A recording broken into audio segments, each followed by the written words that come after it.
You and I have a rendezvous with destiny. There is no substitute for victory.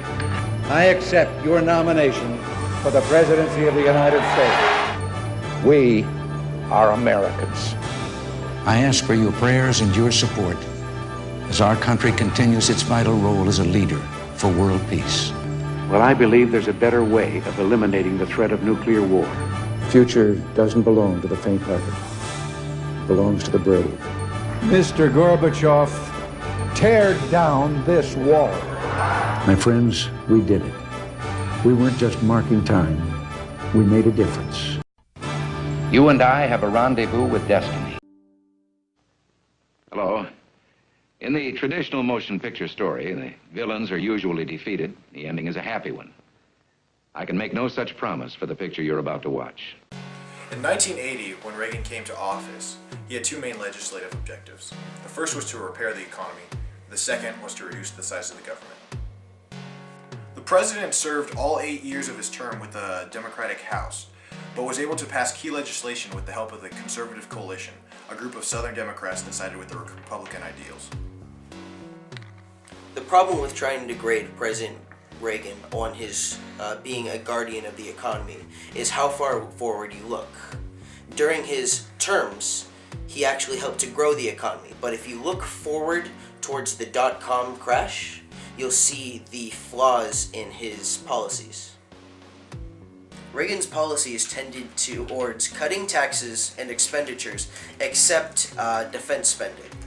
His first major tax act, the Economic Recovery Tax Act of 1981, cut taxes across the board for nearly all Americans. This helped to grow the economy because of the idea of trickle-down economics. Alright, practice tape number 3. Go. Ronald Reagan's policy as chief diplomat was the idea of peace through strength. He took a hard line to the USSR by visiting foreign countries and speaking out against the communist threat, and also withdrawing the United States from nuclear treaties like SALT in 1986. He also expanded the military during his reign as tenure as president by increasing the budget and increasing the size of the U.S. Armed Forces. Now, he did all this in order to ensure that the United States was safe from the USSR. Is that a good take?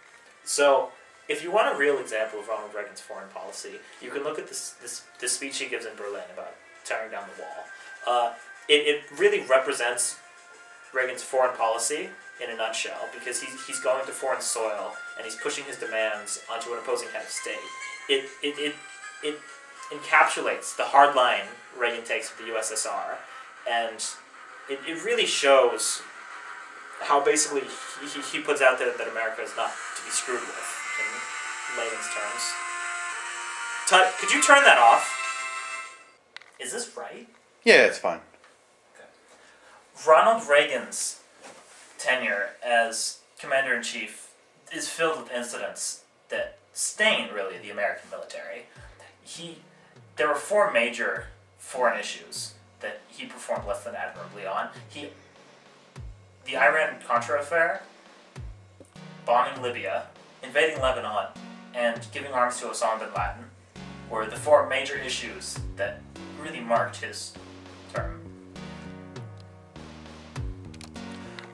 The Iran-Contra affair was an incident during 1986 where it was revealed that the United States military was passing weapons to Nicaraguan rebels. Now, Congress had passed a law earlier that year making it illegal to do such a thing, and so eventually one Lieutenant Colonel Oliver North was incriminated and dishonorably discharged from the U.S. military.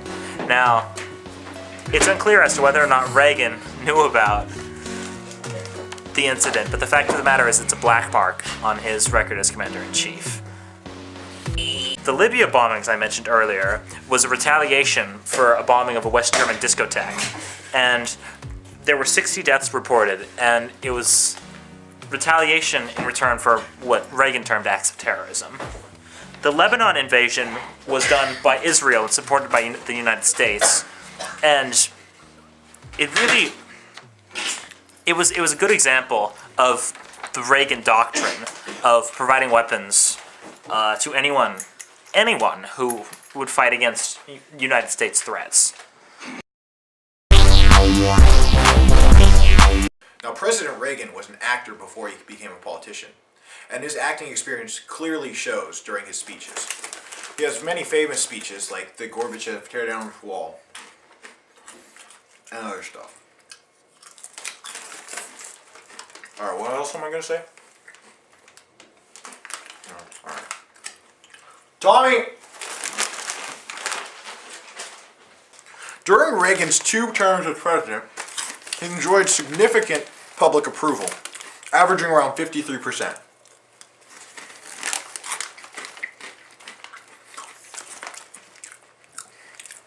Oh yeah. In retrospect, his approval ratings have grown even more.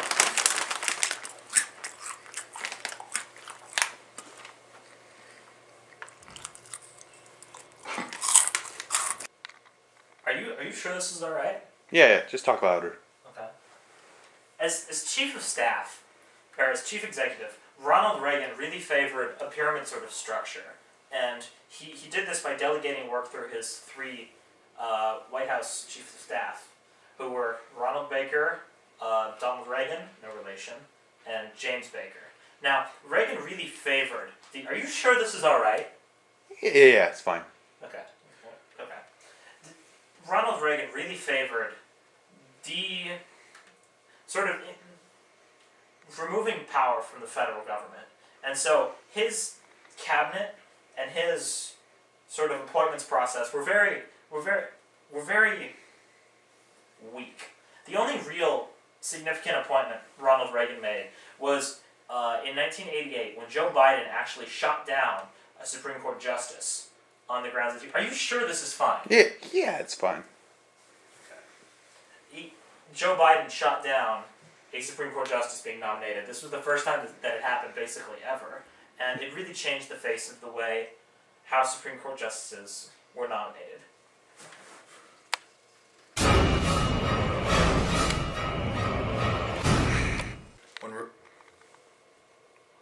You can just cut it anyway. But no, I mean, you can just... See, when you talk about the Republican Party, you've got 3 eras that you really need to talk about. You got the nascent era under President Lincoln, where they were just coming to power. And then you've got your change to a progressivist group under President Teddy Roosevelt. But then you move towards the modern Republican Party. And the spearhead of the modern Republican Party is Ronald Reagan.